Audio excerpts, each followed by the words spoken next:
أما بعد أعوذ بالله من الشيطان الرجيم بسم الله الرحمن الرحيم رضي الله عنهم ورضوا عنه صدق الله العظيم وصدق رسوله النبي الكريم الأمين قال الله تبارك وتعالى في شأن حبيبه إن الله وملائكته يصلون على النبي يا أيها الذين آمنوا صلوا عليه وسلموا تسليما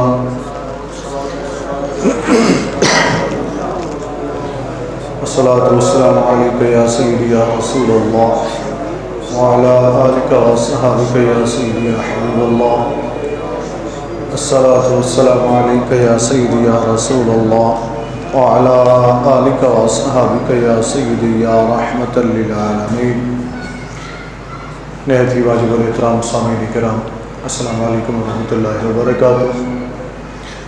بعد از حمد و ثنا اللہ رب العزت کے فضل و کرم سے آپ اور ہم سب اپنی رب عز و جل کی بارگاہ میں حاضر ہیں۔ دعا ہے کہ اللہ جل مجدہ ہم سب کی آج کی حاضری کو اپنی بارگاہ میں منظور و مقبول فرمائے۔ جان گرامی قدر، آج کا جو ہمارا موضوع گفتگو ہے احباب کی فرمائش کے اوپر، خواہش کے اوپر، کہ بڑے عرصے سے دوست کہہ رہے تھے جی حضرت سلمان فارسی رضی اللہ تعالی عنہ کی ذات گرامی کا ذکر ہونا چاہیے۔ صحابی رسول ہیں اور عظیم صحابی ہیں نبی کریم صلی اللہ علیہ وسلم کے۔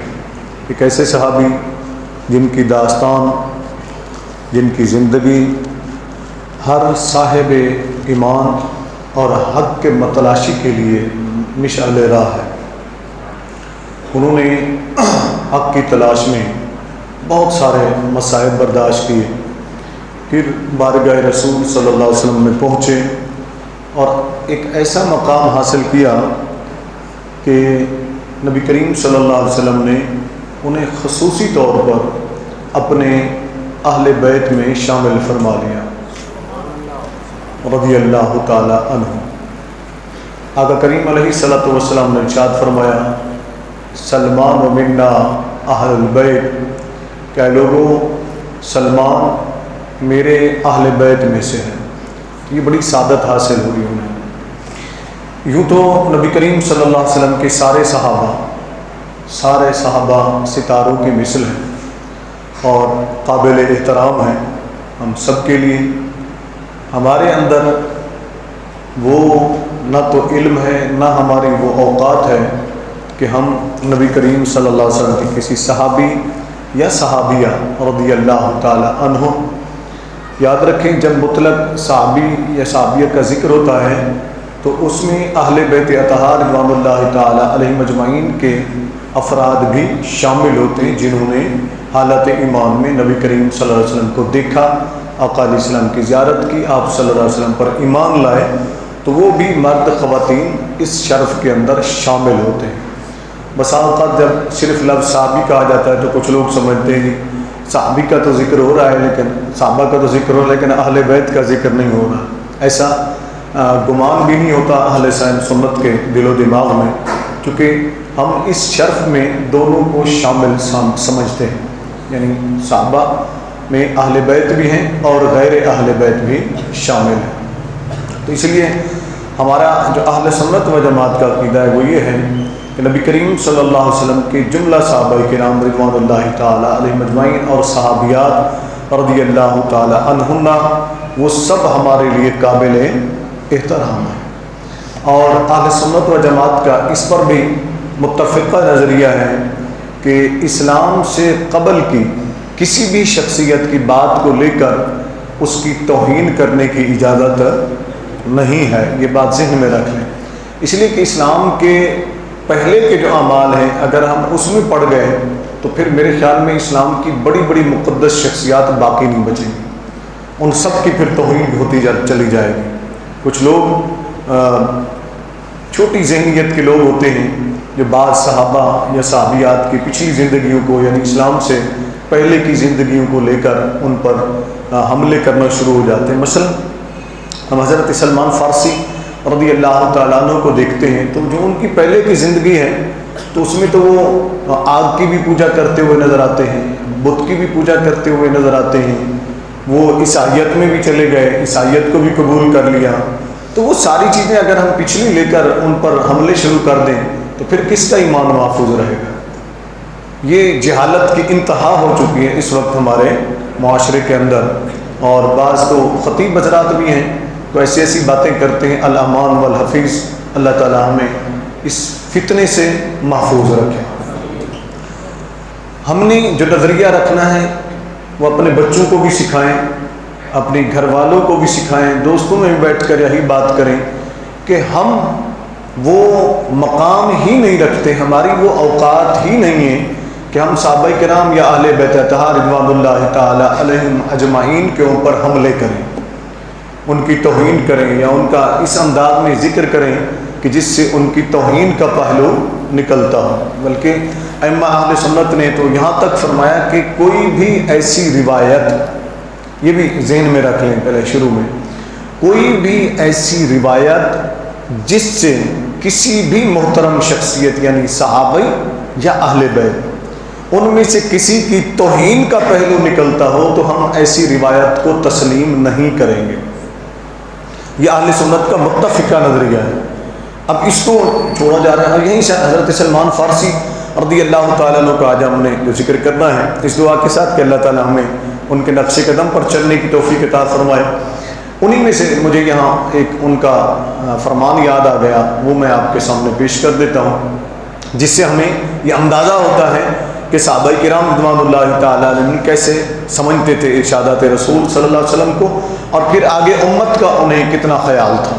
یہ بڑی قابل توجہ بات ہے۔ حضرت حذیفہ بن یمان رضی اللہ تعالیٰ وہ بھی صحابی ہیں، اور حضرت سلمان فارسی رضی اللہ تعالیٰ عنہ بھی صحابی ہیں۔ جب سیدنا فاروق اعظم رضی اللہ تعالیٰ عنہ امیر المومنین بنے، ان کا دور خلافت ہے، حضرت سلمان فارسی رضی اللہ تعالیٰ عنہ کو کسی نے آ کر ایک بات بتائی، پوچھا کہ حضرت حذیفہ بن یمان رضی اللہ تعالیٰ نے ایک حدیث بیان کی۔ کیا بیان کی؟ حدیث، فرمان رسول صلی اللہ علیہ وآلہ وسلم۔ اب اس سے آپ کو یہ بھی پتہ چلے گا کہ اگر کوئی شخص فرمان رسول صلی اللہ علیہ وسلم توہین کی بنیاد پر بیان کر رہا ہے، یعنی کسی کی توہین کرنے کے لیے اس کو آڑ بنا رہا ہے، تو پھر ایسی حدیث بھی بیان کرنے کی اجازت نہیں ہے، یہ ذہن میں رکھ لیں۔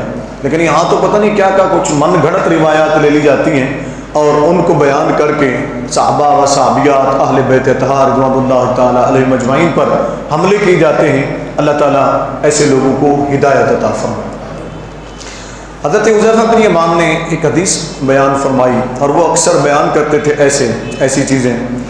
تو حضرت سلمان فارسی رضی اللہ تعالیٰ سے کچھ لوگوں نے آ کر سوال کیا کہ حضور اس طرح حضرت حذیفہ بن یمان بیان فرماتے ہیں، کیا آپ ان ارشادات رسول صلی اللہ علیہ وسلم کی تصدیق کرتے ہیں کہ یہ رسول اللہ صلی اللہ علیہ وسلم نے فرمایا ہے؟ اب یہاں حضرت سلمان فارسی رضی اللہ تعالیٰ یہ نہیں فرماتے کہ نہیں میں تصدیق نہیں کرتا، یا یہ نہیں کہ نہیں وہ حدیث رسول نہیں ہے یا حدیث رسول ہے۔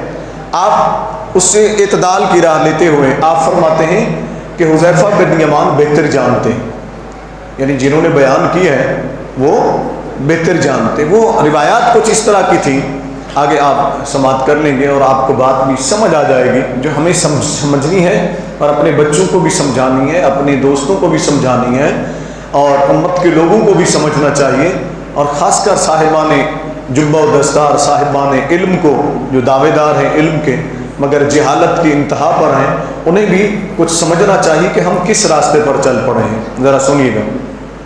اس کے بعد حضرت سلمان فارسی رضی اللہ تعالی عنہ نے حضرت حذیفہ بن یمان کو بلایا یا ان سے ملاقات کی، اور ساتھ ہی انہیں فرمایا کہ حذیفہ تمہیں کیا ہو گیا ہے؟ اب چونکہ یہ سینئر صحابی تھے حضرت سلمان فارسی رضی اللہ تعالیٰ عمر کے لحاظ سے، ان کے لحاظ سے ان کا مرتبہ زیادہ تھا، اور پھر نبی کریم صلی اللہ علیہ وسلم نے بھی فرما دیا کہ سلمان منا اہل البیت، کہ سلمان میرے اہل بیت میں سے ہیں، یہ بھی ان کو فضیلت حاصل تھی کہ آقا علیہ الصلوۃ والسلام سے خصوصی قرب انہیں حاصل تھا۔ تو انہوں نے حضرت حذیفہ بن یمان رضی اللہ عنہ کو فرمایا کہ حذیفہ تمہیں کیا ضرورت ہے کہ تم ایسی حدیثیں بیان کرتے ہو عام لوگوں کے سامنے جن میں کبھی کبھی نبی کریم صلی اللہ علیہ وسلم نے غصے ہو کر کسی صحابی کو ڈانٹ دیا، کسی اپنے غلام کو ڈانٹ دیا، تنبیہاً کوئی الفاظ ارشاد فرمائے. تم جانتے ہو کہ ایسے الفاظ جو ہے یا ایسی روایات عوام میں پبلک میں بیان کرنا فتنے سے خالی نہیں ہے. اگر تم ایسی چیزیں بیان کرو گے تو پھر لوگ ان مقدس شخصیات کی توہین کرنے پر دلیر ہو جائیں گے. کیا ہو جائیں گے؟ اونچی بولے نا، دلیر ہو جائیں گے. یہ سلمان فارسی رضی اللہ تعالیٰ نے اس وقت دور خلافت سیدنا فاروق اعظم رضی اللہ تعالیٰ نے اس خدشے کا اظہار کیا تھا. انہوں نے خدشے سے کا اظہار کیا اور ساتھ منع فرمایا کہ ایسی روایات بیان نہ کیا کرو جن سے کسی صحابی کی توہین کا پہلو نکلتا ہو. وہ تنبیہاً نبی کریم صلی اللہ علیہ وسلم نے کوئی بات فرما دی، آقا علیہ السلام نے غصے میں آ کر، جلال میں آ کر، اور کیا آگے فرماتے ہیں حضرت سلمان فارسی رضی اللہ عنہ فرماتے ہیں کیا تم نے یہ نہیں سنا کہ ہمارے نبی صلی اللہ علیہ وسلم نے فرمایا کہ یا اللہ کی بارگاہ میں دعا کی کہ یا اللہ اگر میں غصے میں آ کر اپنے کسی بھی صحابی کو، کسی بھی غلام کو کوئی ایسا کلمہ کہہ دوں جس کے اندر کوئی ایسا پہلو پایا جاتا ہو جو نقصان کا ہو، تو یا اللہ میرے اس کلمے کو میرے اس امتی کے لیے خیر کا باعث بنا دینا، خیر کا باعث بنا دینا. یہ کیا تو نے نبی کریم صلی اللہ علیہ وسلم کی یہ دعا نہیں سنی؟ پھر تو ایسی حدیثیں کیوں بیان کرتا ہے جس سے لوگوں کو موقع ملے جرأت کرنے کا، موقع ملے ان کو باتیں کرنے کا، ان مقدس شخصیات کے اوپر کیچڑ اچھالنے کا. تو آئندہ ایسی بات بیان نہ کرنا. اگر تم باز نہ آئے تو پھر میں امیر المومنین سیدنا فاروق اعظم رضی اللہ تعالیٰ کی بارگاہ میں تمہاری شکایت کروں گا، ان کی بارگاہ میں تمہاری شکایت کروں گا. یہ حضرت سلمان فارسی رضی اللہ تعالیٰ نے بیان فرمایا.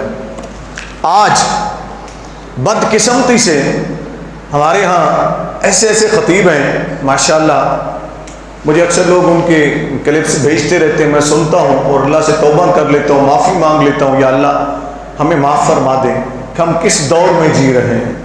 ہم کس دور میں جی رہے ہیں کہ ہمیں یہ بھی دیکھنا تھا کہ کوئی اہل بیت کی توہین کر رہا ہے، کوئی صحابہ کی توہین کر رہا ہے رضوان اللہ تعالی علیہم اجمعین، جبکہ اہل بیت اور صحابہ رضی اللہ تعالی عنہم ان کے خلاف بکواس کرنے والا چاہے کتنے بڑا ہو، یہ بات نوٹ کر لیجیے گا میری بات، بکواس کرنے والا چاہے کتنے بھی بڑے مرتبے پر تعلق رکھتا ہو، فائز ہو، کتنے بھی بڑے مرتبے پر فائز ہو، وہ صحابہ کرام رضوان اللہ تعالی اجمعین جس سواری پر سوار ہو جائیں اور وہ سواری راستے سے گزر جائے نا، تو اس سواری کے سموں سے جو دھول اٹھتی ہے نا، مٹی اٹھتی ہے، اس مٹی کے برابر بھی نہیں ہے یہ، اس مٹی کے برابر بھی یہ نہیں ہے. اور یہ اتنی جرأت ہوگی ان کو کہ صحابہ و صحابیات پر بکواس کرتے ہوئے نظر آتے ہیں. اللہ تعالیٰ ایسے لوگوں کو ہدایت عطا فرمائے. مثلا آج کل مجھے ایک کلپ بھیجا گیا حضرت ہندہ رضی اللہ تعالیٰ عنہ، یہ ایمان لے آئے،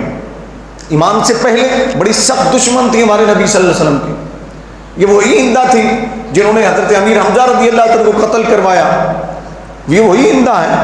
اس سے پہلے کی زندگی کو ہم نے نہیں دیکھنا ہے، صرف بتانے کے لیے بیان کر دیا جا سکتا ہے. لیکن جب وہ ایمان لے آئیں تو کوئی مفتی، کوئی محقق، کوئی پیر مجھے بتائے تو صحیح، ایمان لانے کے بعد بھی صحابہ کی یا صحابیات کی پچھلی زندگیوں کے اوپر فتویٰ لگے گا؟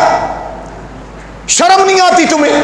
اپنے آپ کو مفتی کہتے ہو، محقق کہتے ہو، شیخ الاسلام کہتے ہو، حجت الاسلام، پتہ نہیں کیا کیا القاب اپنے ساتھ لگاتے ہو، اور بھونکتے ہو صحابیات کے اوپر، صحابہ کے اوپر، اہل بیت کے اوپر رضوان اللہ تعالی علیہم اجمعین. تو اہل سنت کو ایسے لوگوں سے دور ہو جانا چاہیے. جو بھی تمہیں ذہن میں ڈالے ایسی بات کہ کسی صحابیہ کے بارے میں، کسی اہل بیت کے فرد کے بارے میں رضی اللہ تعالی عنہم اجمعین کوئی توہین کا پہلو نکالے، تو ہمارا رشتہ ان مقدس شخصیات کی وجہ سے ہے جو ان کا احترام کرتا ہے. وہ چاہے میرا استاد ہے، چاہے وہ میرا پیر ہے، چاہے وہ میرا باپ ہے، چاہے وہ میرا بھائی ہے. میرا نظریہ یہ ہے، میں اپنی بات کر رہا ہوں اور آپ سے بھی یہی گزارش کرتا ہوں، یہی نظریہ رکھیں کہ اگر ہمارا باپ، ہمارا بھائی، ہمارا پیر، ہمارا استاد ان مقدس شخصیات میں کسی کا بھی گستاخ ہو جائے گا تو ہمارا اس سے کوئی تعلق نہیں ہے. یہ ہمیں نظریہ رکھنا ہے. ہم تو سب کا احترام کرنے والے لوگ ہیں. کیا کرنے والے لوگ ہیں؟ احترام کرنے والے لوگ ہیں، ادب کرنے والے لوگ ہیں. تو یہ گستاخ کدھر سے گھس آیا اہل سنت میں؟ کوئی اہل بیت کی توہین، کوئی صحابہ کی توہین، یہ کون سا طریقہ کار ہے؟ یہ تو وہ شخصیات ہیں. رب کریم نے ارشاد فرمایا رضی اللہ عنہم ورضوا عنہ، رضی اللہ عنہم ورضوا عنہ. یہ آپ تمام تفاسیر کو اٹھا کر پڑھ لیں تو مفسرین کرام نے فرمایا کہ یہ آیت مقدسہ صحابہ کرام رضوان اللہ تعالی علیہم اجمعین کے متعلق نازل ہوئی، جو نبی کریم صلی اللہ علیہ وسلم پر ایمان لا چکے تھے. ان کے متعلق نازل ہوئی کہ اللہ نے فرمایا کہ اللہ ان سے راضی ہو گیا، وہ اللہ سے راضی ہو گئے. اللہ ان سے راضی ہو گیا، وہ اللہ سے راضی ہو گئے. ایک اور مقام پر اللہ تعالی ارشاد فرمایا کہ ہم نے ان سے ایسی جنت کے وعدہ کیا ہے جس کے اندر وہ یہ ہمیشہ رہیں گے، جس کے اندر یہ ہمیشہ رہیں گے. ان کے اندر ارشاد فرمایا ہم نے ان سے اچھے یعنی خیر کا ان سے وعدہ کیا ہے کہ ان کے ساتھ بھلائی ہوگی، صحابہ کرام رضوان اللہ تعالی اجمعین کے ساتھ. اور پھر میرے نبی صلی اللہ علیہ وسلم نے ارشاد فرمایا کہ سنو، میرے صحابہ کا ذکر خیر سے کیا کرو، بھلائی سے کیا کرو.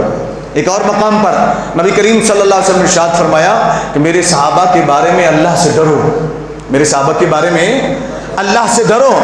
جس نے میرے صحابہ کو اذیت پہنچائی اس نے مجھے اذیت پہنچائی ہے، اور جس نے مجھے اذیت پہنچائی اس نے اللہ کو اذیت پہنچائی.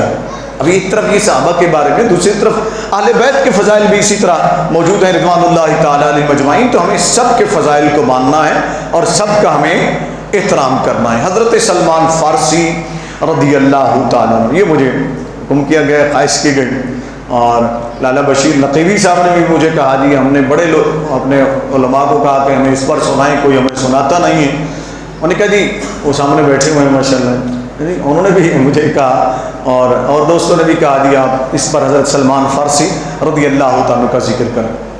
کیونکہ ایک ہی جمعے میں مختصر وقت میں تو مکمل ذکر نہیں ہو سکے گا، ان کی چیدہ چیدہ باتیں میں آپ کے سامنے رکھوں گا.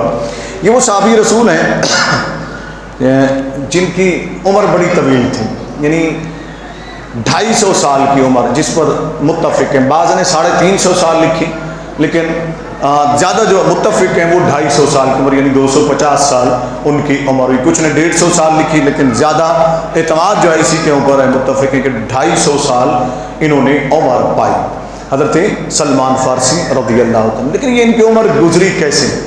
بڑی دلچسپ کہانی ہے ان کی، اور بڑی دلچسپ داستان ہے یہ.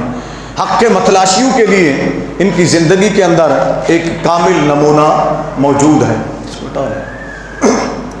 وہ حضرت سلمان فارسی رضی اللہ عنہ جنہیں نبی کریم صلی اللہ علیہ وسلم نے اپنے اہل بیت میں شمار فرما لیا. ان کے والد ایران اور عراق سے تھوڑی سائڈ کے اوپر ایک علاقہ تھا، اس کے اندر وہ رہتے تھے، زمیندار تھے. حضرت سلمان فارسی رضی اللہ عنہ کے جو والد ہیں وہ اپنے علاقے کے سمجھ لیں کہ سردار تھے، سب سے بڑے زمیندار وہی تھے، سب سے زیادہ زمینیں انہیں کی تھیں، اور یہ اپنے والد کے بڑے لاڈلے بیٹے تھے. چونکہ ان کی زندگی میں ایک بات ملتی ہے کہ یہ غلام کے طور پر بکتے ہوئے آئے. بعض لوگوں کے ذہنوں میں شاید یہ سوال ہو کہ یہ غلام تھے، تو ایسا نہیں ہے، یہ غلام نہیں تھے، نسل در نسل غلام نہیں تھے. جیسے ہوتے ہیں نا غلام کا بیٹا غلام، پھر غلامی در غلامی بکتے چلے گئے، ایسا نہیں تھا، بلکہ یہ ایک سردار کے بیٹے تھے. آپ خود بیان فرماتے ہیں، اکثر کوشش میں کروں گا کہ انہی کی زبانی ہی آگے ہم جو کچھ بیان کریں تو انہی کی زبانی سے ہو، تاکہ آپ کو سننے میں بھی مزہ آئے اور ہمیں بیان کرنے میں بھی مزہ آئے کہ انہوں نے کیا فرمایا. حضرت سلمان فارسی رضی اللہ تعالیٰ خود فرماتے ہیں کہ میں اپنے والدین کا لاڈلا بیٹا تھا، بڑے ناز سے انہوں نے مجھے پالا، یہاں تک کہ وہ فرماتے ہیں کہ مجھے انہوں نے لڑکیوں کی طرح گھر میں چھپا کر رکھا ہوا تھا، مجھے گھر میں چھپا کر رکھا ہوا تھا، مجھے باہر نہیں نکلنے دیتے تھے. میں اپنے والد کا اکلوتا بیٹا تھا، اور وہ علاقے کے بہت بڑے ذمہ دار تھے. وہ چاہتے تھے کہ میرے اس وارث کو کوئی تکلیف نہ پہنچائے اور نہ اسے کوئی تکلیف ہو، نہ کوئی یہ ایسے کسی مرحلے سے گزرے. وہ صبح کو چلے جاتے اپنی زمینوں کے اوپر دیہات کے اندر کھیتی باڑی کرتے اور دیکھ بھال کرتے اور وہاں سے لوگوں سے حساب کتاب لیتے، انہیں کام کاج سمجھاتے اور شام کو واپس لوٹ آتے۔ یہ روزانہ کا ان کا معمول تھا، اور گھر میں قسم قسم کی چیزیں موجود ہوتی تھی، ہر یعنی تعیش کی چیز یا سہولت کی چیز وہ گھر میں موجود تھی، جیسے ذمہ داروں کے گھر میں موجود ہوتی۔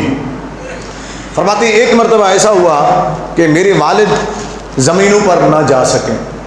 اب میں بڑا ہو چکا تھا، میرے والد زمینوں پر نہ جا سکیں تو مجھے کہنے لگے سلمان بیٹا ایسا کرو کہ آج زمینوں پر تم چلے جاؤ اور وہاں سے حساب کتاب دیکھ کر لے آؤ حساب کتاب۔ فرماتے ہیں کہ مجھے جب میرے والد نے بھیجا تو میں وہاں سے نکل پڑا گھر سے۔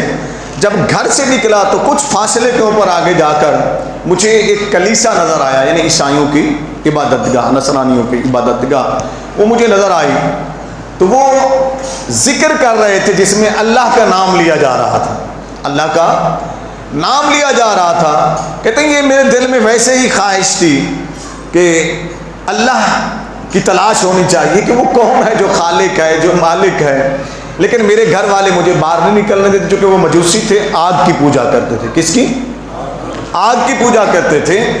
اور جو مجوسیوں کے ہاں عقیدہ تھا وہ یہ تھا کہ جو آتش کدا ہوتا تھا نا، جو جلاتے تھے، وہ اس کی ذمہ داری اسے دیتے تھے جو ان کا سردار ہوتا تھا، سب میں سے معتبر ہوتا تھا، اسی کے ذمہ ہوتی۔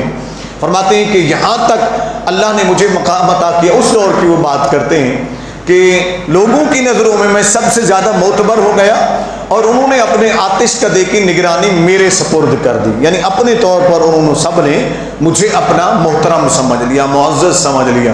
خیر آگے چلتے ہیں۔ فرماتے ہیں جب میں نے وہاں یہ بات سنی تو میں اس کلیسے کے اندر چلا گیا۔ جب اندر چلا گیا تو لوگوں نے مجھے دیکھا کہ ایک اجنبی آیا ہے، پہلے کبھی نہیں آیا، تو پوچھا تم کون ہو، کیسے آئے ہو؟ تو میں نے اپنا تعارف کرایا، پھر انہوں نے مجھے بیٹھنے دیا کہ میں حق کی تلاش میں ہوں، میں کچھ سننے کے لیے آیا ہوں یہاں، مجھے یہ باتیں اچھی لگی ہیں، میں چاہتا ہوں میں اسے سنوں، اگر مجھے پسند آ گئی، میرے دل نے مانا تو میں عیسائیت کو قبول کر لوں گا۔ فرماتے ہیں میں کافی دیر سنتا رہا، یہاں تک کہ شام ہو گئی۔ کھیتوں پر جانا مجھے بھول گیا، ادھر میں نہیں گیا۔ شام کو جب واپس میں گھر لوٹا تو میرے والد نے مجھ سے حساب مانگا کہ حساب کرائے ہو آئے کھیتوں سے؟ تو کہتے ہیں میں نے سچی بات بتا دی۔ فرماتے ہیں کہ میں اس وقت بھی جھوٹ نہیں بولا کرتا تھا، یعنی اسلام لانے سے بھی پہلے فرماتے ہیں جھوٹ اس وقت بھی میں نہیں بولتا تھا، جھوٹ سے مجھے اس وقت بھی نفرت تھی۔ اور آج ہمیں جھوٹ سے نفرت ہے؟ ہم تو صبح بھی جھوٹ بولتے ہیں، دوپہر بھی جھوٹ بولتے ہیں، شام بھی جھوٹ بولتے ہیں، رات بھی جھوٹ بولتے ہیں، ہماری زندگی کا دار و مدار ہی جھوٹ کے اوپر ہے۔ اور حضرت سلمان فارسی رضی اللہ تعالیٰ سے جب پوچھا گیا کہ حضور آپ کو نصیحت کریں، آپ کو ہمیں نصیحت کریں، ان میں سے ایک بات انہوں نے یہ بھی فرمایا سچ کے اوپر اپنی زندگی کی بنیاد رکھ، بول تو سچ بول، بول تو سچ بول، پھر تجھے اللہ عزت عطا فرمائے گا، پھر تجھے اللہ عزت عطا فرمائے گا، اللہ تجھے کامیابی عطا فرمائے گا۔ حضرت سلمان فارسی رضی اللہ تعالیٰ کا قول مبارک ہے۔ آپ فرماتے ہیں کہ میں نے اپنے والد سے سچی بات کہہ دی، کہنے لگا جی میں جا تو رہا تھا لیکن ابا جان ایسا ہے کہ آگے میں نے ایک کلیسا دیکھا فلاں مقام پر جو ہے راستے میں، تو وہاں میں نے اللہ کا ذکر سنا، مجھے اچھا لگا، جس انداز میں بھی وہ کر رہے تھے وہ مجھے اچھا لگا ان کا ذکر کرنا، تو میں حق کی تلاش میں ہوں، میں اندر چلا گیا۔ پھر کیا ہوا؟ ان کے والد کا تجسس بڑھ گیا کہ بیٹے کو کیا ہو گیا ہے، یہ آج پہلی بار نکلا، اس کو بھیجا تو یہ وہاں پہنچ گیا۔ وہی خدشہ جو ان کے والد کو تھا، جو ان کی باتیں سنتے تھے کہ کہیں اپنے دین سے نہ پھر جائے، یعنی اپنا وہ جو مجوسیت کا دین تھا اس سے یہ پھر نہ جائے، تو وہ ڈر وہ خدشہ ان کو تھا، تو انہیں فوراً توجہ کی اور تجسس بڑھا۔ پوچھا پھر کیا ہوا؟ کعبہ جان میں بیٹھا رہا، ان کی باتیں مجھے اتنی اچھی لگی ہیں کہ میں نے فیصلہ کر لیا ہے کہ میں عیسائیت کو قبول کر لوں گا، یعنی مجوسیت کو چھوڑ دوں گا۔ یہ اسلام سے پہلے کی بات ہے، ٹھیک ہے نا جی، یہ ذہن میں رکھ لیجیے گا، اسلام سے پہلے کی بات ہے، یعنی ابھی نبی کریم صلی اللہ علیہ وسلم نے اعلان نبوت بھی نہیں فرمایا تھا، اور غالباً ابھی نبی کریم صلی اللہ علیہ وسلم کی ولادت بھی نہیں ہوئی تھی، چونکہ یہ مسلمان ہوئے مدینۃ المنورہ میں جا کر، ٹھیک ہے نا، مدینۃ المنورہ میں جا کر مسلمان ہوئے۔ میں تھوڑی سی وضاحت کر دوں تاکہ آپ کو پتہ ہو سب کو۔ مدینۃ المنورہ میں جا کر جب مسلمان ہوئے اس سے پہلے اعلان نبوت کے 13 سال کے بعد کی جو زندگی ہے، 13 سال کی نبی کریم صلی اللہ علیہ وسلم نے مکہ میں گزاری. ٹھیک ہے جی، 13 سال مکہ میں گزارے، پھر ہجرت فرما کر مدینہ المنورہ تشریف لے کے 10 سال وہاں گزارے اعلان نبوت کے بعد. کل نبی کریم صلی اللہ علیہ وسلم کی ظاہری حیات مبارکہ جو ہے وہ 63 سال ہے. کتنے ہیں؟ 63 سال. اب 63 سال میں سے 10 سال مدینے والے نکال دیں، پیچھے لے آئیں مکے والے، تو یہ 53 سال بنتے ہیں. کتنے بنتے ہیں؟ 53 سال. اس کا مطلب ہے 53 سال پہلے نبی کریم صلی اللہ علیہ وسلم اعلان نبوت کے 13 سال اگر رکھیں تو اس سے 40 سال پہلے نبی کریم صلی اللہ علیہ وسلم کی ولادت مبارکہ ہو. ولادت مبارکہ ہوئی. حضرت سلمان فارسی رضی اللہ عنہ کی عمر ہے 250 سال. ٹھیک ہے نا جی؟ اس میں سے اگر آپ یہ 63 60 نکال دیتے، 50 وہ نکالیں اور 13 سال اور نکال دیجئے، تو 187 سال پہلے حضرت سلمان فارسی یہ زندگی گزار چکے تھے. کتنے؟ 187 سال تقریباً وہ زندگی پہلے گزار چکے تھے، اور ان کی زندگی کیسے گزری یہ بتانا ہے آپ کو، اور پھر جا کر انہیں وہ حق ملا جس کے وہ متلاشی تھے حضرت سلمان فارسی رضی اللہ تعالی عنہ. تو یہ ابھی نبی کریم صلی اللہ علیہ وسلم پیدا بھی نہیں ہوئے، اس کے پہلے سے ان سے پیدا ہونے سے پہلے کی داستان ہے ان کی جو وہ سنا رہے ہیں. اور پھر یہ انہوں نے نبی کریم صلی اللہ علیہ وسلم کی بارگاہ میں سنائی، آقا علیہ السلام کی بارگاہ میں سنائی. نبی کریم صلی اللہ علیہ وسلم بیٹھے ہوئے، صحابہ کرام بیٹھے ہوئے رضوان اللہ تعالی علیہ مجمعین، اور یہ اسی موقع پر سمجھ لیں کہ یہ پوری روایات سنا رہے ہیں حضرت سلمان فارسی رضی اللہ تعالیٰ عنہ. تو میں شروع سے آپ کو لے کے چلتا ہوں تاکہ جب اینڈ ہو تو پھر ان کو مقام کیا ملا وہ آپ سماعت کیجیے. ٹھیک ہے نا جی؟ آپ فرماتے ہیں کہ میں نے ان والد کو بتا دیا کہ میں نے عیسائیت قبول کر لی. والد بڑا پریشان ہو، اس نے مجھے بڑا ڈانٹا. میں چلا گیا اس گرجے کے اندر، عیسائیوں کا جو پادری تھا بڑا، میں نے اس سے ملاقات کی. میں نے کہا جی میں تمہارا دین سیکھنا چاہتا ہوں، مجھے سکھاؤ. یعنی سیکھنے کا مادہ تھا ان کے اندر، کوشش تھی کہ میں سیکھوں. جس بھی مذہب کو میں اختیار کر رہا ہوں، دین کو میں اختیار کر رہا ہوں، اس کو سیکھوں، اس کی تمام چیزوں کو سیکھوں، ظاہر کو بھی سیکھوں، باطن کو بھی سیکھوں. فرماتے میں جاتا رہا، لیکن اندرونی طور پر وہ کہتے ہیں کہ وہ شخص جو تھا وہ اخلاق کے لحاظ سے، کردار کے لحاظ سے مجھے اچھا نہیں لگا، مجھے اچھا نہیں لگا. اس کی موت کا وقت قریب آ گیا تو پھر میں نے اس سے کہا کہ یہ بتاؤ کوئی اور عالم بتاؤ جو اچھا ہو، تمہارے سے بھی اچھا ہو، زیادہ علم رکھتا ہو، اور وہ مجھے روحانیت سکھائے، ساری چیزیں سکھائے، حق تک مجھے پہنچائے. تو اس نے مجھے کہا کہ مجھے تو گرد و نواح میں یہاں کوئی نظر نہیں آتا، تم ایسا کرو شام میں چلے جاؤ، فلاں راہب ہے وہ بڑا صاحب تقویٰ ہے، اس کے پاس چلے جاؤ. فرماتے ہیں میں وہاں پہنچا. جب وہاں پہنچا اس راہب کو ملا، اسے میں نے اپنا تعارف کرایا، اسے سارا کچھ بتایا، اور سابقہ راہب کا نام بھی بتایا جو میرا استاد بھی تھا. کہا وہ میرا استاد ہے، اس نے مجھے بھیجا ہے آپ کے پاس. جب میں وہاں پہنچا تعارف کروایا، اس نے اس بات پر آمادگی ظاہر کر دی. میں نے کہا کہ میں آپ کے ساتھ رہنا چاہتا ہوں اور کچھ سیکھنا چاہتا ہوں. اس نے اس بات پر آمادگی ظاہر کر دی، ٹھیک ہے تو میں میرے پاس رہوں. لیکن ہوا کیا؟ فرماتے میں اس کے پاس رہنے لگا، میں اس کے پاس رہنے لگا. میں نے بڑی حیران کن بات دیکھی کہ جو چڑھاوے کے پیسے آتے تھے، معذرت کے ساتھ ناراض نہ ہو جائیے گا، چڑھاوے کے پیسے آتے تھے، نذرانے کے پیسے آتے تھے، سچ تو سچ ہوتا ہے نا، وہ تو بیان کرنا پڑتا ہے نا. نذرانے کے پیسے آتے تھے، وہ کیا کرتا تھا؟ وہ لوگوں پر خرچ کرنے کی بجائے ان کو چھپا کر گھڑوں میں بھر بھر کر دفن کر دیتا، چھپا کے رکھ دیتا تھا اپنے آنے والی نسل کے لیے، اپنے آنے والی نسل کے لیے. اب یہاں قرآن کی آیت پڑھیں، پھر اس کی تفسیر پڑھیں، ان رہبا کا ذکر جو اس طرح لوٹتے تھے قوم کو، پیسے چھپا کر رکھ لیتے، جمع کرتے نذرانوں کو، اپنے دین کے اوپر خرچ نہیں کرتے تھے، ڈرامہ دین کا رچاتے تھے. ڈرامہ اونچی تو بولے نا، ناراض نہیں ہونا، ڈرنا نہیں ہے. ڈرامہ دین کا رچاتے تھے، شوبازی دین کی کرتے تھے، شوبدہ بازی بھی دین کے نام پر کرتے تھے، روحانیت کا ڈھونگ بھی دین کے نام پر رچاتے تھے. یہ قرآن نے بیان کیا ہے، مفسرین کرام نے بڑی تفصیل سے لکھا، اور سلمان فارسی رضی اللہ تعالیٰ نے اپنا آنکھوں دیکھا حال بیان کیا.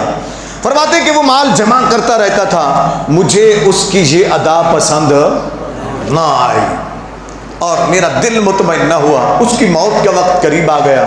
جب موت کا وقت قریب آیا تو لوگ جمع ہونے لگے. میں نے اس سے پوچھا کہ تیری تو موت کا وقت قریب آ گیا، میں کہاں جاؤں، میں تو حق کا متلاشی ہوں۔ اب دیکھیں اتنا عرصہ گزار چکے، ابھی تک ان کا اندر مطمئن نہیں ہو رہا، ان کا باطن مطمئن نہیں ہو رہا۔ اب کیا کہتے ہیں؟ وہ کہتا ہے کہ پھر تم ایسا کرو کہ تم موصل چلے جاؤ، وہاں ایک راہب ہے، وہ مجھ سے زیادہ صاحب تقویٰ ہے، کہتے ہیں اس کا انتقال ہو گیا، لوگ آئے بڑے اعزاز کے ساتھ اس کو وہ غسل دینے لگے اور اس کا دفن کا کفن کا انتظام کرنے لگے۔ تو میں بول پڑا، میں نے کہا میں اس کے قریب رہا ہوں، تم سے زیادہ میں جانتا ہوں اس کے کردار کو۔ کاش لوگ سچ بولنا شروع کر دیں نا، توجہ ہے نا، اندھی عقیدت سے نکل کر سچ بولنا شروع کر دیں تو یہ تباہی نہیں ہوگی جو تباہی ہو رہی ہے، جو تباہی ہو رہی ہے، جو بربادی ہو رہی ہے۔ اندھی عقیدت سے نکل کر سچ بولیں۔ حضرت سلمان فارسی رضی اللہ تعالی عنہ کی طرح استاد تھا، ان کا رہبر بھی تھا اور اسے مرشد بھی بنا چکے تھے، اس کی خانقاہ میں بھی رہتے تھے، اسے خانقاہ کہتے تھے نا وہ لوگ، کلیسا کو اپنا، اس کے اندر وہ رہتے تھے۔ سلمان فارسی رضی اللہ عنہ لوگوں سے کہا، لوگوں ٹھہرو، بڑی عزت کر رہے ہو تم اس کی، بڑا احترام کر رہے ہو تم اس کا، سنو میں تمہیں بتاتا ہوں، جس کو تم اتنا عزت دے رہے ہو، احترام کر رہے ہو، اس کے کرتوت سنو مجھ سے۔ یہ کرتا کیا تھا؟ جتنے تم نذرانے دیتے تھے، جتنے تم ہدایہ بھیجتے تھے، یعنی ہدیے وغیرہ بھیجتے تھے، جتنے قیمتی چیزیں بھیجتے تھے، اس نے مٹکے بھر بھر کر چھپا کر اپنے بچوں کے لیے، اپنی نسل کے لیے رکھے ہوئے ہیں۔ لوگ ماننے کے لیے تیار، لوگ ماننے کے لیے تیار نہیں تھے، لیکن آج تو ثبوت دینے کی ضرورت نہیں پڑتی ہے نا، صرف اتنا دیکھ لو کہ پیر کے بیٹے سے پیر کے بیٹے کے پاس پراڈو کہاں سے آئی ہے، یہ تو پوچھ لو نا۔ کاروبار کوئی نہیں، کام کوئی نہیں، پراڈو کہاں سے آئی، اس کے خرچے کہاں سے آئے، کروڑوں روپے کے محلات کہاں سے آئے، کاروبار کوئی نہیں، بزنس کوئی نہیں، کام کوئی نہیں کرتے ہیں، تو یہ کدھر سے آ رہے ہیں، یہ کدھر سے آ رہے ہیں؟ زکوٰۃ کوئی نہیں دیتے ہیں، ٹیکس کوئی نہیں دیتے ہیں، آخر یہ ہو کیا رہا ہے، یہ ہو کیا رہا ہے؟ یہ صرف میں آپ کو سوچ دے رہا ہوں، فکر دے رہا ہوں، یہ ہمیں سوچنا ہے، یہ ہمیں فکر کرنی ہے، ہمیں اندھی عقیدتوں سے باہر نکلنا ہے، تب جا کر ہمیں حق ملے گا، تب جا کر ہمیں کامیابی ملے گی، تب جا کر ہمیں ہدایت ملے گی، تب جا کر ہمیں روحانیت ملے گی۔ جیسے سلمان فارسی رضی اللہ تعالیٰ عنہ حق کی تلاش میں رہے، حق کی تلاش میں رہے اور بالآخر حق کو پا لیا، حق کو پا لیا۔ کیسے؟ فرماتے لوگوں نے کہا تیرے پاس کیا ثبوت ہے، تیرے پاس کیا ثبوت ہے، ثبوت دے کوئی۔ اب اس وقت کیمرے تو تھے نہیں، ویڈیو تو تھی نہیں، موبائل تو تھے نہیں کہ ویڈیو بنا لیتے یا کوئی چیز کر لیتے یا دکھاتے لوگوں کو۔ فرمانے لگے آؤ، ہاتھ سے پکڑا، چونکہ جانتے تھے، آنکھوں سے دیکھا ہوا تھا کہ وہ کہاں چھپاتا تھا مال کو، نذرانوں کے مال کو، ہدایہ کے مال کو، دین کے نام پر بٹورے ہوئے پیسوں کو وہ کہاں چھپاتا تھا، دولت کو کہاں چھپاتا تھا، وہ جانتے تھے سلمان فارسی۔ اسی طرح ہم بھی اکثر لوگ جانتے ہیں مگر بولتے نہیں۔ خدا کے لیے بولنا سیکھو، خدا کے لیے حق کی بات کرنا سیکھو، خدا کے لیے اندھی عقیدتوں سے باہر نکلو، حق کے متلاشی بنو اور حق کے پیغام دینے والے بنو، تب جا کر تمہیں کامیابی ملے گی، تب جا کر تمہیں منزل ملے گی۔ آپ ذرا سنیے، حضرت سلمان فارسی نے پکڑا، ہاتھ سے آؤ، ساتھ لے کر چلیں، لگے چلو، ایک جگہ لے گئے، ایک حجرہ تھا پیچھے، بڑا کمرہ بنایا، تو اس کے نیچے کا کھودو یہاں، انہوں نے کھودنا شروع کیا تو بیچ میں سے مٹکے گڑے نکلنے لگے، کسی میں چاندی ہے، کسی میں سونے ہے، کسی میں دراہم ہے، کسی میں دنارین ہے، کسی میں کیا ہے، وہ گھڑے کے گھڑے نکل آئے تو لوگ حیران رہ گئے کہ ہمارے ساتھ اس نے یہ کیا، ہم اپنے پیٹ کاٹ کر کے، ہم اپنے بچوں کے پیٹ کاٹ کر کے، ٹھیک ہے نا، ہم اپنے بچوں کے پیٹ کاٹ کر کے، اپنے پیٹ کاٹ کے گھروں سے ہم لاتے تھے کہ نذرانہ دینا ہے۔ کیا کرنا ہے؟ بولیں تو صحیح نا، نذرانہ دینا ہے، ہدیہ دینا ہے، سرکار دعا کر دیں گے، کرم ہو جائے گا۔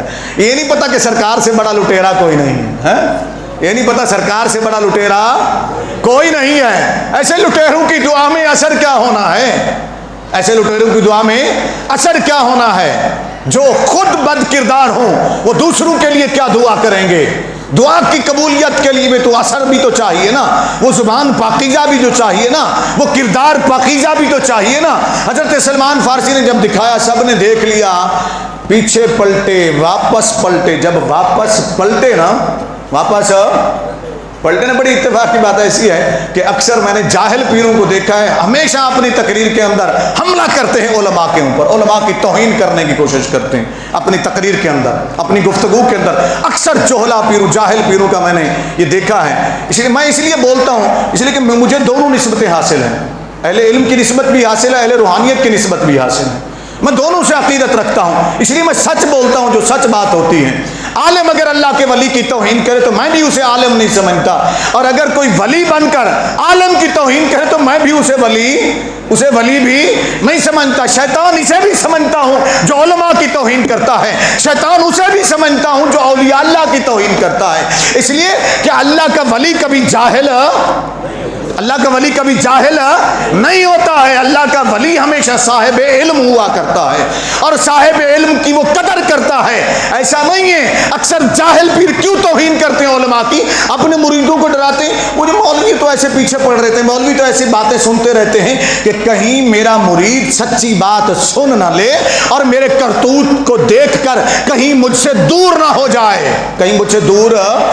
جائے۔ ہمیں سلمان فارسی رضی اللہ تعالیٰ نے سکھایا کہ عقیدت کیسی ہونی چاہیے، عقیدت ہونی چاہیے مگر سچ بولنے کی جرت بھی ہونی چاہیے، سچ بولنے کی جرت بھی ہونی چاہیے۔ حضرت سلمان فارسی رضی اللہ تعالیٰ نے ہمیں سکھایا۔ حضرت سلمان فارسی رضی اللہ تعالیٰ فرماتے، جب میں نے بتایا لوگوں کو تو لوگ واپس پلٹے۔ کون سے لوگ؟ وہی جو عزت کر رہے تھے، کیا کر رہے تھے؟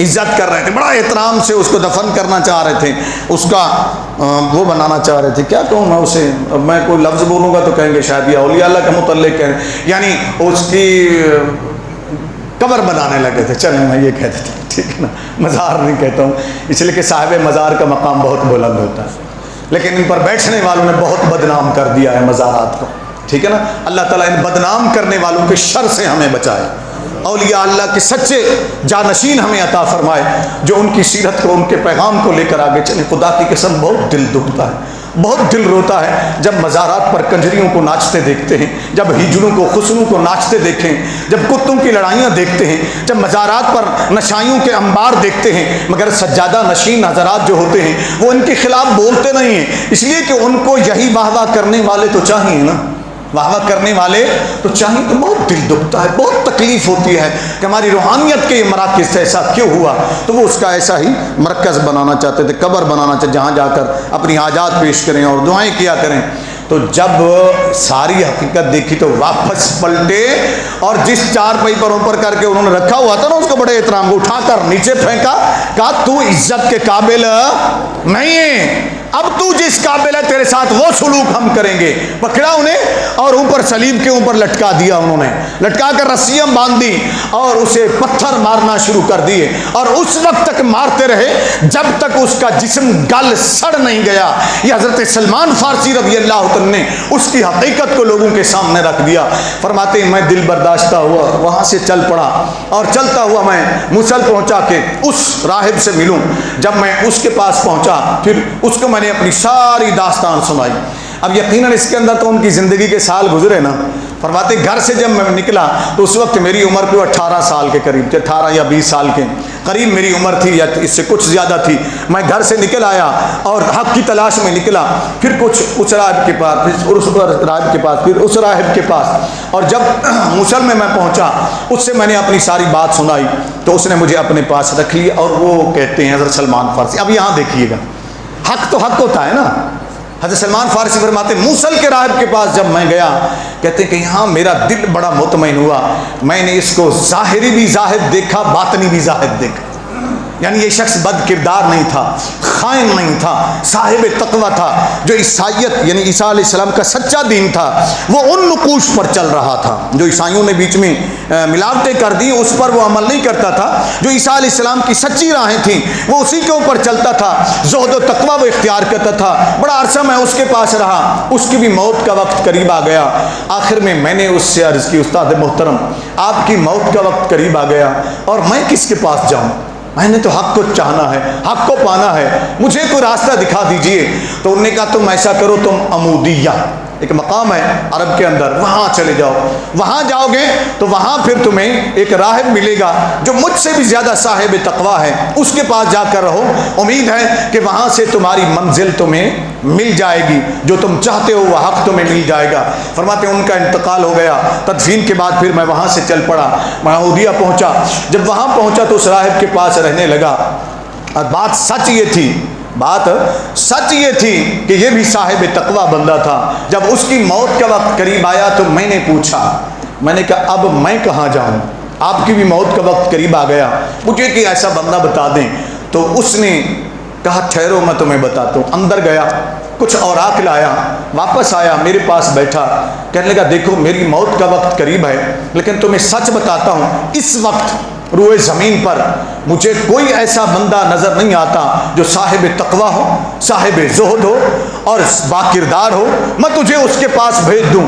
تو اتنے منزلیں طے کر چکا، اتنے صعوبتیں برداشت کر چکا ہے، اب میں تجھے سچ بتاتا ہوں۔ سنو، اب یہ اوراق میں اس لیے لایا ہوں، تمہیں بتانا چاہتا ہوں اس نبی کی آمد قریب ہے، اس نبی کی آمد قریب ہے۔ جب وہ نبی آ چکا ہے صلی اللہ علیہ وآلہ وسلم، کہا وہ مکہ میں پیدا ہوگا اور وہاں سے ہجرت کر کے یثرب، مقام اس وقت مدینہ یثرب کہلاتا تھا، وہ مقام ہے جہاں کھجوروں کے جھنڈ ہوں گے، وہاں ہجرت کر کے وہ آئے گا۔ اگر تو اپنی صحیح معنوں میں منزل حق چاہتا ہے کہ حق تجھے مل جائے تو پھر کوشش کر وہاں چلا جا، اور وہ تجھے اگر مل گئے، تو نے ان کو پا لیا تو سمجھ تو نے حق کو پا لیا ہے۔ ساری نشانیاں اس نے بتائی۔ فرماتے اس کا انتقال ہو گیا، میں چل پڑا، راستے میں مجھے کچھ جب آخری عمودیہ والے راہب کے پاس میں رہ رہا تھا تو میں نے کچھ گائے بکریاں پال لیں، خرید لیں کہ ان کو بھی پالوں، ساتھ ساتھ روزگار کا بھی کوئی سلسلہ ہو، میں نے وہ پال لیں۔ تو وہاں عرب کے کچھ تاجر آئے، میں نے ان کی بات سنی کہ وہ مکے میں کسی نبی کا ذکر کر رہے تھے، کسی نبی کا ذکر کر رہے تھے۔ کہتے ہیں وہاں جب وہ ذکر کر رہے تھے میں نے غور سے سنا تو میں ان کے پاس چلا گیا، میں نے کہا دیکھو میں تمہیں اپنی گائے بکریاں ساری دے دیتا ہوں، تم مجھے اپنے ساتھ عرب لے چلو، مجھے اپنے ساتھ عرب لے چلو، مکے لے چلو مجھے۔ کہتے ہیں ان مکے کے لوگوں نے میرے سے گائے بکریاں بھی لے لی، وعدہ بھی کر لیا کہ ہم تجھے مکے لے چلیں گے، لیکن میرے ساتھ دھوکہ کیا، انہوں نے جا کر آگے ایک جگہ کے اوپر مجھے کسی کے ہاتھوں غلام بنا کر بیچ دیا۔ یہاں آ کر حضرت سلمان فارسی کو غلام بنا کر بیچ دیا گیا، ورنہ یہ غلام تھے نہیں، نسل در نسل غلام نہیں تھے۔ حضرت سلمان فارسی رضی اللہ تعالیٰ فرماتے ہیں مجھے وہاں بیچ دیا گیا، پھر اس میرے مالک نے اس سے آگے بیچا، پھر اس نے اس سے آگے بیچا، یہاں تک کہ میں ایک ایسے مالک کے پاس آ گیا جو یثرب کے قریب ایک بستی تھی، وہاں اس کا گھر تھا، وہ یہودی تھا، وہ وہاں رہتا تھا، اس نے مجھے خرید کر وہ مجھے لے گیا۔ جب میں وہاں گیا تو میں اس مالک کے باغ میں کھڑا ہوا کھجور کے اوپر چڑھا ہوا تھا اور کھجوریں اس کے لیے چن رہا تھا۔ نیچے سے ایک بندہ آیا اور اس نے آ کر ایک بات کہی جو میں نے سن لی، میں اوپر کھڑا سن رہا تھا کہ میں نے سنا، وہ آ کر کہہ رہا ہے کہ یہ اوس اور خزرج کو کیا ہو گیا، وہ قبا اور ان کے بچے جن کا میں نے ذکر کیا تھا نا، آپ نے بھی سنا تھا، ان کو کیا ہو گیا ہے، ان کو کیا ہو گیا، ان کے اولادوں کو نسلوں کو، صبح سے جاتے ہیں شام تک واپس لوٹتے ہیں اور کہتے ہیں کہ اللہ کا نبی آ رہا ہے، ہمارا آقا آ رہا ہے صلی اللہ علیہ وسلم، اس کے استقبال کے لیے چلے جاتے ہیں اور وہاں سے لوٹ آتے ہیں۔ پھر انہوں نے کہا کیا ہوا، ہلاک ہوئی یہ لوگ، ان کو کیا گئے، وہ آ گئے، کہا ہاں سنا ہے کہ وہ آ گئے ہیں، مدینہ میں آ گئے ہیں، مدینہ میں رہائش پذیر ہو گئے۔ حضرت سلمان فارسی فرماتے ہیں جیسے میں نے یہ الفاظ سنے میرے تو جسم کانپنے لگا اور میرے اوسان قطع ہو گئے کہ وہ میری منزل جس کی میں تلاش میں تھا، مجھے جس کے بارے میں بتایا تھا، وہ میرا مطلوب، وہ میرا محبوب قریب آ گیا ہے، اب ملوں تو کیسے، کہتے کہ ایسے لگا کہ میں ابھی گر جاؤں گا، تو میں نے جلدی سے کھجور سے میں اترا اور جا کر اپنے مالک کے پاس یوں کر کے اوپر کھڑا ہو گیا۔ اب یہ خود بتا رہے ہیں حضرت سلمان فارسی، کسے بتا رہے ہیں، نبی کریم صلی اللہ علیہ وسلم کو، صحابہ کرام کو، وہ سارے بیٹھے ہوئے سن رہے ہیں ان کی بات کو غور سے. فرماتے ہیں کہ میں وہاں پہنچ گیا اور میں نے اپنے مالک سے پوچھا کہ یہ بندہ کیا کر رہا ہے. پھر اس بندے کو مخاطب کہ کیا کہہ رہے ہو تم، کس کے بارے میں بتا رہے ہو. اس نے مجھے کچھ بتانا چاہا تو مالک نے مجھے زور سے گھونسا مارا، کہا چل تو جا اپنا کام کر. چونکہ میں اس وقت غلام تھا، خریدا گیا تھا، تو اب مجھے اس کی بات ماننی تھی، تو میں اس کے خوف سے میں پیچھے چلا گیا. فرماتے جو آخری راہب تھا نا جس نے مجھے بھیجا تھا، اس نے مجھے 2 نشانیاں بتائی تھی. کہا اللہ کے آخری نبی کی پہچان یہ ہوگی کہ وہ صدقے کو قبول نہیں کرے گا، صدقے کو قبول نہیں کرے گا، صدقہ استعمال. اور نبی کی اولاد اونچی بولے نا، سید کبھی صدقہ نہیں کھاتا، سید کبھی صدقہ نہیں کھاتا. تو یہاں تو سید بننے والے سب کچھ ہڑپ کر رہے ہیں، اللہ معاف کریں. اور ہمیں سچے سادات کا احترام کرنے کی توفیق عطا فرمائے، ان کا ادب کرنے کی توفیق عطا فرمائے. ان لوگوں نے بدنام کر کے رکھ دیا سادات کرام رضوان اللہ تعالی علیہم الرحمہ. بہت بڑا گھرانہ، بڑی عزت والا گھرانہ، مگر بدنام کرنے والوں نے بدنام کر دیا. اللہ انہیں سزا دے، اللہ ایسے فتنوں سے ہمیں محفوظ رکھیں. اب ذرا سنیے گا غور سے. حضرت سلمان فارسی رضی اللہ عنہ فرماتے ہیں، اس نے کہا کہ ایک تو وہ صدقہ جو ہوگا نا اس کا مال نہ لے گا نہ کھائے گا، اپنے لیے نہیں لے گا نہ خود کھائے گا. وہ اگر وصول کرے گا تو دوسروں کو دے دے گا. دوسری اس کی نشانی یہ ہوگی کہ وہ ہدیے کو خوشی کے طور پر قبول کر لے گا. جو بھی اسے ہدیہ کچھ کوئی دے گا، تحفہ دے گا، تو وہ تحفے کو، ہدیے کو رد نہیں فرمائے گا، اسے وہ قبول کر لے گا، وہ چاہے کم ہو یا زیادہ ہو.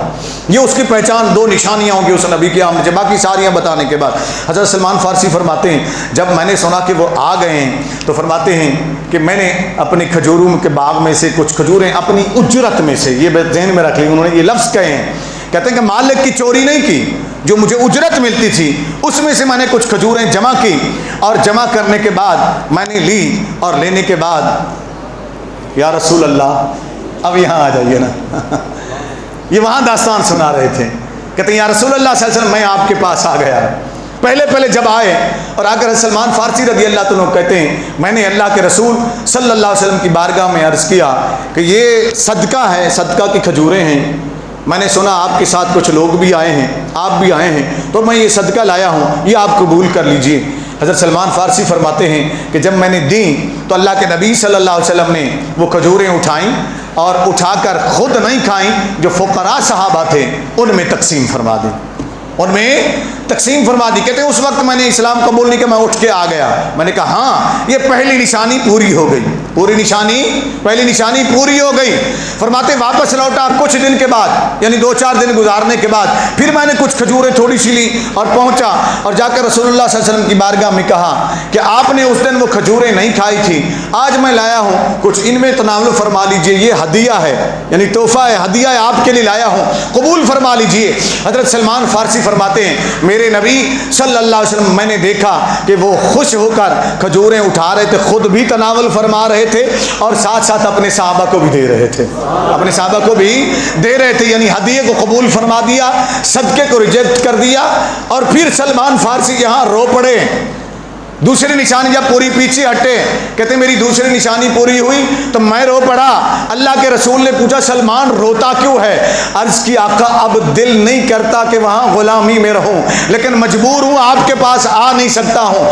جاؤ، حضرت آقا علیہ السلام فرماتے اپنے مالک سے طے کرو کہ وہ تمہارے ساتھ قیمت طے کر لے، کیا لینا چاہتا ہے، ہم تجھے آزاد کروائیں گے اور پھر تم آزادی لے لو. وہ گیا، مالک سے بات کی، مالک نے کہا کہ 300 کھجوروں کے پودے لگا دے، 40 اوقیہ سونا مجھے دے دے، اور 300 کھجوروں کے پودے لگا، جب وہ جوان ہو جائیں گے، پھل دیں گے، سارے پھل دینے لگ جائیں گے، تب میں تجھے آزاد کر دوں گا. سلمان فارسی واپس لوٹے، یا رسول اللہ یہ شرط رکھی. فرمایا پریشان مت ہو.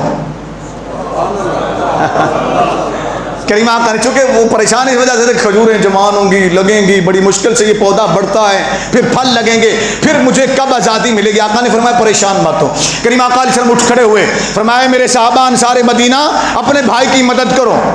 کس سلسلے میں؟ کھجوروں کے پودے لاؤ. چونکہ عرب کے لوگ لگاتے تھے نا، پودے بناتے تھے، پھر وہاں سے نکال کے، جس کو بیجاری کہتے ہیں، بیج، وہ بناتے تھے، پودے بنے ہوئے ہوتے تھے، وہ پھر اٹھا کر دوسری جگہ لگا دیتے.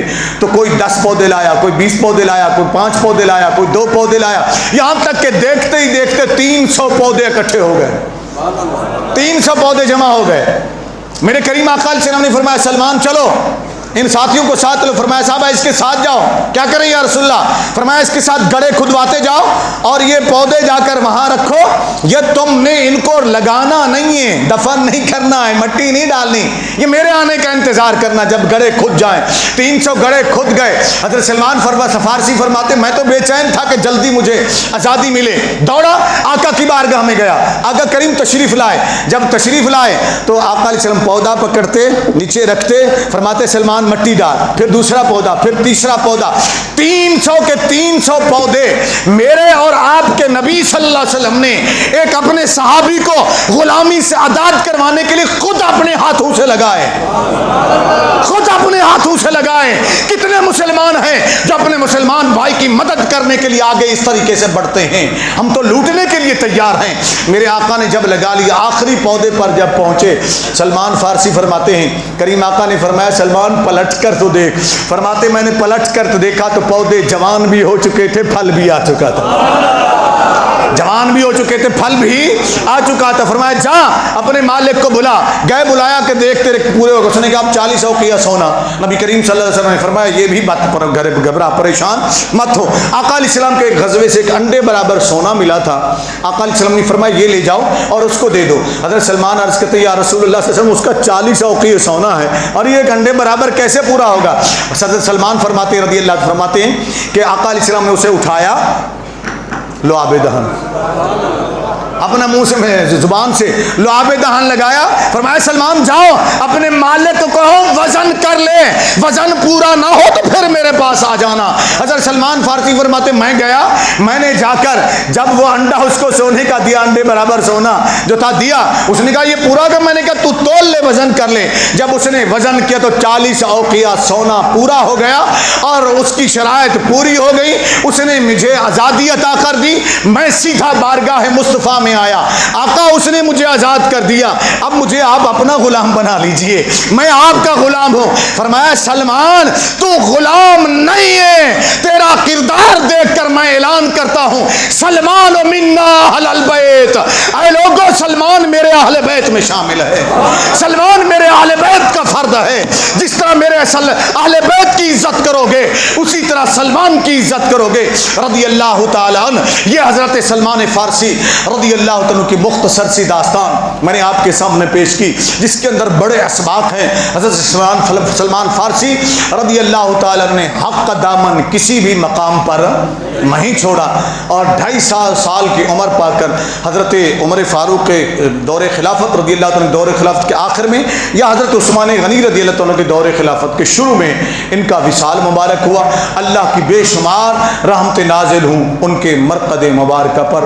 اللہ ان پر سلامتی نازل فرمائے اور ان کے صدقے ہم سب پر اپنی سلامتی نازل فرمائے. السلام علیکم ورحمۃ اللہ.